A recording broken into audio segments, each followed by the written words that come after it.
All right, Shamanism and Spirit Work, Part 4. And this is an extension to channeling because somebody brought up a really great topic. Um, can any channeling be healthy? And I think it really depends on the aspect of consent on both parties. You have to think about, like, when a divine being is possessing a human body, it's literally taking over the human consciousness inside that body. If that human consciousness is not that strong, there's an issue of consent there. I mean, it's the same issue as if you would have a very elderly adult be with a very young woman.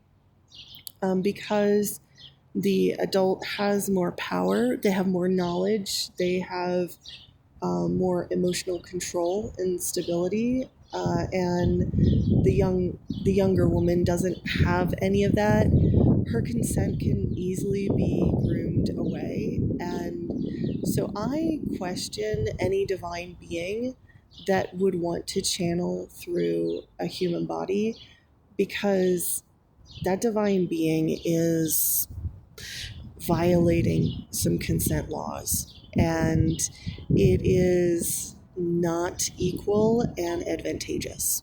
And so I still think that channeling is kind of gross, and I think that it brings out the worst in us as humans, and it brings out the worst in the divine. I think it brings out the shadow in the divine, and because, like it or not, even the beings that we deem as gods, that are divine, very powerful, they have shadows as well. They have karma. And what I've noticed in not only in the shamanic world, in the spiritual realms, but also in the physical realms, is that a being of higher power can actually outsource its karma onto a being of lower power. This is very common in shamanism with teachers and students. A teacher will offload their karma onto their students, and it gives them tremendous advantage. It's very parasitic. In Old Norse, it's called hamingialiesi. It's called luck stealing. You can steal the luck from a young, innocent person. And when I'm saying, like, even an 80-year-old human is still young and innocent compared to a 10,000-year-old deity. Like, let's just face it. Like, yeah. Yeah, humans are at a big disadvantage with deity. And so any deity that would take over that human's body, there's a certain amount of luck stealing that's happening, and the luck from the human is being transferred to the deity, and the deity might actually offload its karma onto the human. And but it definitely happens in shamanic circles. I actually encountered this with one of my old shaman teachers. She would offload her karma onto her students, and many of her students got sick, and some of them even paralyzed. It was pretty devastating. Their children ended up having some devastating effects because, the students learned from the teacher's energy. So that was one of the things. When I left this teacher, I took about 5 to 6 years of not teaching anybody, to cleanse my energetic signatures and to make sure that I wasn't removing the sovereignty of anyone. And it's one of the reasons why I prefer to teach through videos and through writing, because there I won't have any damage of overpowering a student energetically. It's honestly, it's safer this way. It really is.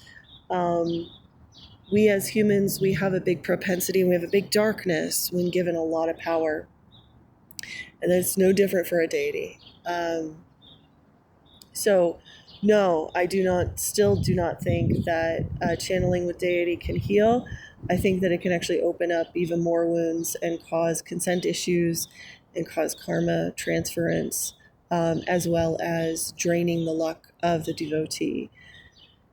We, as spiritual shamans and witches and magicians, we just need to develop our own power. We can connect with deity, we can talk with them, we can get their advice if we need to, but ultimately we need to handle our own energy in our own bodies. We don't need another being to come and assist us to handle our own bodies.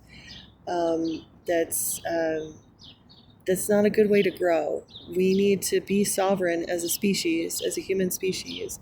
And we're not going to gain that sovereignty until we take off the training wheels and we start doing the work and we do the meditation.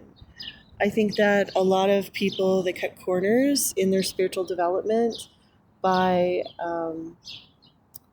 channeling deity, thinking that they're getting an immense amount of spiritual information. The problem is if they don't know how to integrate that, the moment the spirit is gone, none of it matters. Like, you forget it. Or if there is an issue with the spirit, like let's say you work with a deity and the deity gets mad at you, they can remove all that wisdom and you're left with nothing. And I've seen it happen, and I wouldn't wish that on my worst enemy. Because there is a certain amount of pain of when you sacrifice your own sovereignty and well-being for an external deity, and then at the end of the day realize that deity was just parasitizing you. They were just a parasite siphoning off your life force, and you are left not only with nothing, you're left with less knowledge than you were when you started. So the key is we need to be sovereign. We need to take care of our own energies and focus on our own energetic field and grow from there. We're going to be much better as a species, as individual sovereign beings, and we're also not going to make these unconscious choices of both taking the sovereignty away from others or allowing others to take our sovereignty away from us. A big part of the colonization of empire comes from parasitic deity onto human interaction. This is built and hardwired into our psychic bodies, and we need to heal that from the ground up. And that means being on our own, grow for our own space.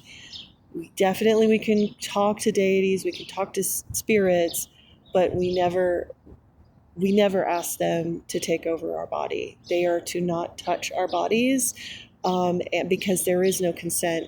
When a deity is tens of thousands of years old and incredibly powerful, and you're just a little human just learning your psychic abilities, there's no consent there.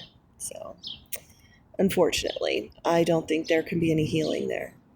The true healing comes when we as people stand on our own, heal our own psyche, heal our own soul, and connect with the world around us, with nature, with our own bodies, with our own minds and our hearts, and develop healthy and sovereign relationships.